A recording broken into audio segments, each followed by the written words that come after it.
ẹ mà tún kú ọjọ́ mẹ́ta bó o lójú ọjọ́ lápò ọ̀dọ̀ yín agbára lọ́wọ́ Ọlọ́run láyọ̀ náà là á mọ̀ bá yín.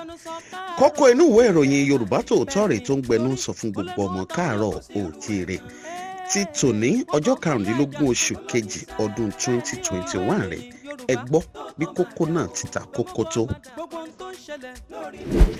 wàhálà ńlá àwọn Fúlàní ní kò sẹ́ni tó lè lé àwọn kúrò nílẹ̀ Yorùbá wọ́n fẹ̀mí ọ̀pọ̀ èèyàn ṣòfò níyewa wọ́n pa àwọn Àmọ̀tẹ́kùn nípakúpa l'Ondo ó dára báwọn Fúlàní ṣe ń gbé ìbọn kiri gómìnà Bauchi ló sọ bẹ́ẹ̀.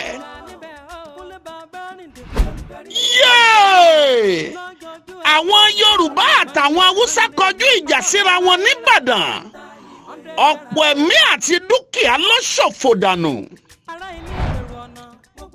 ó ṣẹlẹ̀ ẹgbẹ́ àṣírí bí Sunday Igboho ṣe ṣíwájú ogun Mọdákẹ́kẹ́ àti Ilé-Ifẹ̀ lọ́jọ́sí pẹ̀lú báwọn Mọdákẹ́kẹ́ ṣe lé e débàdàn.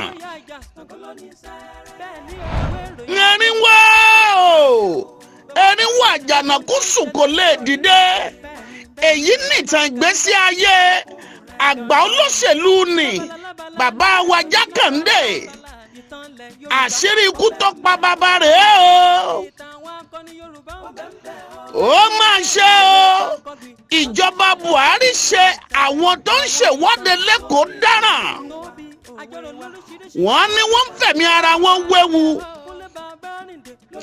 ó ṣẹlẹ̀ Tinubu àti Ládọjà fẹ́ gbàjọba lọ́wọ́ Mákindé a máa gbà kó tó di ọdún 2023 Àkàlà ló sọ bẹ́ẹ̀. ó ga alága lọ́kadà Sango ó jẹ́ láńlọ́ọ̀dù lọ́wọ́ ilé ni láńlọ́ọ̀dù bá yìnbọn lù ú èèmọ̀ wọ̀lú. ó mà kẹ̀dẹ̀ tún ti ṣẹlẹ̀ kẹ́ tó yàn Màkúra mọ́tò olówó ńlá làwọn ayé bá ń béèrè lọ́wọ́ rẹ̀ ibi tó ti rówó tẹ́ ìrà. ọ̀rọ̀ di hùn. yéè màmá Eréko àti Àṣìṣì onítíátà gbé ara wọn ṣépè gbígbóná Àṣìṣì ló ń fẹ̀sùn olè kan màmá Eréko ẹgbọ́n ṣe bẹ́ẹ̀ ni gbogbo ẹ̀ nínú kọ́kọ́ Yorùbá Tòótọ́ tó gbẹnu sọ fún gbogbo ọmọ káàárọ̀ oòjíire. kàyéfì agbẹjọ́rò fipá bọ́mọdé sùn ó láwọn jọ ń gbádùn ara wọn ni àdùnmámàdẹ́ẹ̀kẹ́ yálùmọ́yálù àwọn agbẹjọ́rò náà ń gbìyànjú ṣá kò sẹ́ni tí bí èdùn mọ́ kókó ni lóòótọ́ ta kókó jù.